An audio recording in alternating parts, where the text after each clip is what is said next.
Hello' everyone, পুনৰবাৰ স্বাগতম জনাইছোঁ মোৰ অন্য এটি ভিডিঅ'লৈ। আশা কৰোঁ সকলো বহুত ভালে আছে। মোৰ পিছে আজি মনটো ভালৰ লগতে বেয়াও লাগি আছে। বেয়া মানে আচলতে ক'ব গ'লে অলপমান দুখ লাগি আছে। কাৰণটো কৈ আছোঁ ৰ'ব, চাই থাককচোন।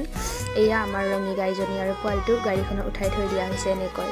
কাৰণটো কি জানেনে? ইহঁতক আজি লৈ যাব মানে আচলতে আমাৰ দেউতাই ভাগিনীয়েকক দান কৰিছিলে, পেহীৰ ল'ৰাটোক, আৰু সেয়েহে আজি ইহঁতক লৈ যাব।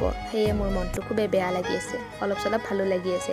আৰু এয়া পেহীজনী, আৰু এইফালে দেউতাও থ'ব যাবৰ কাৰণে ওলাইছে, আৰু আমি গোটেইখিনি এনেকৈ বাটতে আছোঁ। টমিও ৰখি আছে, তাৰো মনটো খুব বেয়া লাগি আছে, যিহেতু সি গৰু পোৱালিটোত খেলিয়ে আছিল আগতে অনবৰতে।